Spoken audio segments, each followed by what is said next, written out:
आप सभी को राधे राधे। आज हम बात करने वाले हैं पुत्रदा एकादशी के बारे में। तो यह पुत्रदा एकादशी पौष मास के शुक्ल पक्ष में आती है, जो कि साल 2025 में 9 जनवरी को दोपहर में 12:22 से प्रारंभ होकर 10 जनवरी को 10:13 तक रहेगी। तो चूँकि उदया तिथि में ही किसी भी व्रत को करने की मान्यता है, इसलिए इस व्रत को हम 10 तारीख को यानी 10 जनवरी को करेंगे। अब पुत्रदा एकादशी क्यों मनाई जाती है, इसके बारे में बात कर लेते हैं। तो पुत्रदा एकादशी को, जैसे कि इसके नाम से ही ज्ञात होता है कि पुत्र के लिए यानी पुत्र या पुत्री दोनों के लिए, संतानों के लिए इस व्रत को किया जाता है।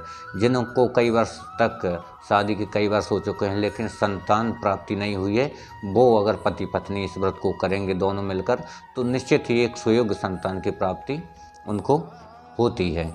और जिनकी संतान हो भी चुकी है पहले से ही, वो भी अगर इस व्रत को करेंगे तो उनके संतान की उज्ज्वल भविष्य की मंगलमयी कामना के साथ इस व्रत को कर सकते हैं। उनका निश्चित रूप से उज्ज्वल भविष्य होगा, भगवान वासुदेव की कृपा उन पर रहेगी। तो जिनको संतान हो चुकी है वो भी, और जिनको नहीं हुई है वो भी, दोनों अगर इस व्रत को करेंगे निश्चित ही उनकी मनोकामना पूर्ण होगी। तो पुत्रदा एकादशी का ये महत्व है कि संतान के लिए इस व्रत को किया जाता है। अब एकादशी के दिन कुछ विशेष नियम होते हैं जिनके द्वारा अगर हम व्रत करें तो यथाशीघ्र उसकी फल की प्राप्ति होती है।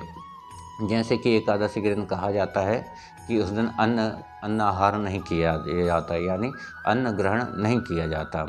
विशेष रूप से चावल इस दिन नहीं खाए जाते।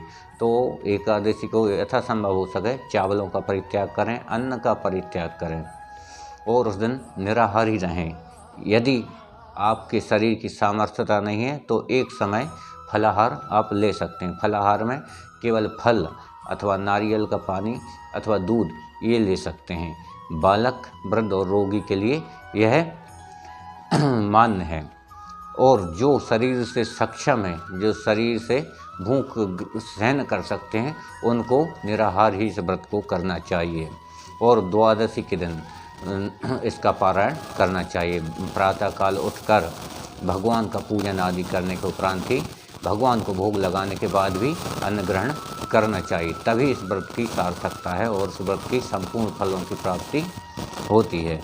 अब इस दिन हो सके तो भूमि पर शयन करें और उस दिन यानी एकादशी के दिन भगवान का नाम उच्चारण करते रहें बार बार। यदि आप वर्क प्लेस पर हैं तो मन ही मन भगवान का नाम, पावन नाम उच्चारण करते रहें।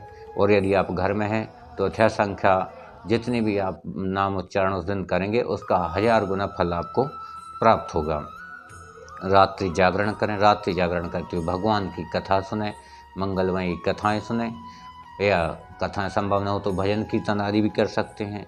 इस तरह अगर व्रत होगा तो निश्चित ही उसकी संपूर्ण फलों की प्राप्ति निश्चित ही हो जाएगी। तो उस दिन क्या नहीं करना चाहिए, उस दिन असत्य वचनों से बचना चाहिए।